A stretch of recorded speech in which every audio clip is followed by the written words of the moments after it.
Hey guys, thanks again for joining us in our study of Galatians.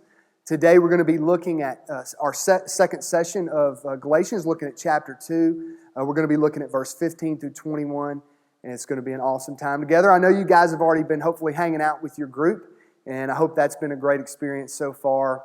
And I'm really grateful that you chose to dedicate some of your time to be a part of a life group. I really believe it's critical for us to be in life and do life with other people and be connected with those people. And so thank you for that. Actually, the book of Galatians is a great reason that we need to be connected with other people.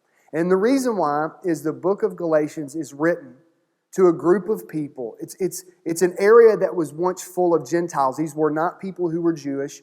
And God came in and radically impacted tons of people's lives.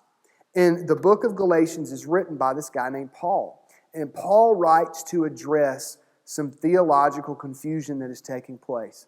You see, there was this group of people known as Judaizers. They were people who were trying to re-influence or make the Christians begin to follow the law again, the Old Testament law, that Jesus fulfilled for us and fully accomplished for us, that we no longer are required to keep to be made right with God. These Judaizers were coming in and they were trying to tell the Christians that you need to keep these laws to be made right with God. And so it started to create a lot of confusion because these people had accepted this free gift of grace and freedom that Jesus was offering. And now these religious people have come in and they've confused them. They begin to say, no, that's not enough. Jesus is not enough. Christ alone is not enough. And so it began a lot of confusion, a lot of heresy, false teaching was taking place. And Paul addresses this. And what's interesting about Paul, we call him the Apostle Paul. He was a sent one by God to plant churches all over the known world. That's why he was an apostle. He was a sent one. That's what that means.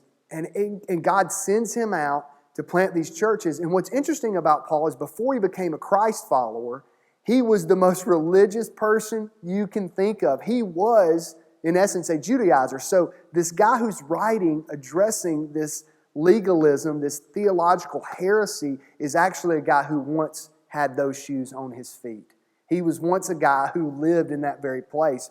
And so he writes and he's addressing these things. He's challenging the people and reminding them that you are no longer under the bondage and slavery of the law, but you have been set free. And what Jesus accomplished was enough, and that you've been made right with God the Father through your personal faith in Christ alone.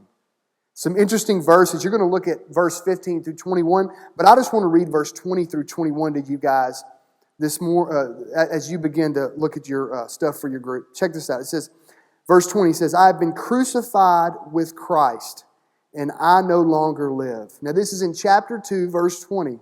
He says, I've been crucified with Christ. My life has died. My old self is gone, and I'm no longer alive. My new life is in Jesus. He says, but Christ lives in me. So he's recognizing that I once was a person who was trying to make myself right with God through my own effort, through keeping the law. But that person died. What Jesus accomplished bought me a new life. He says, he says, the life I live in the body, I live by faith in the Son of God, who loved me and gave himself for me. I do not set aside the grace of God, for if righteousness could be gained through the law, check this out, Christ died for nothing. I mean, Paul is using extremely strong language here, even personal language for his own life, where he's saying, listen, you've got people that are trying to get you to believe a false truth. In chapter 1, in session 1, we talked about there are two types of gospels.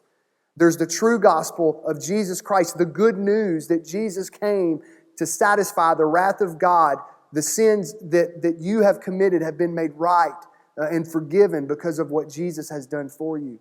And then there's this second gospel, which really is no gospel at all, he says in chapter 1.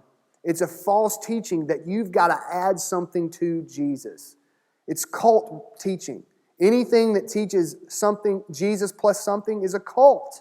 It's not of God. It is not of God. And that's exactly what Paul is reminding them of in chapter 2. He's saying, man, if we could have kept the law, then Christ died for nothing. Such strong language to remind them. Now, as you continue to study in your group and you read through these verses in chapter 2, man, I just want to encourage you guys to really be grateful and thankful and celebrate the fact that you are no longer under the rules of the law to be made right with God, but Christ died. And He didn't die for nothing. He died for your life. He died for your neighbor's life. He died for your family's life.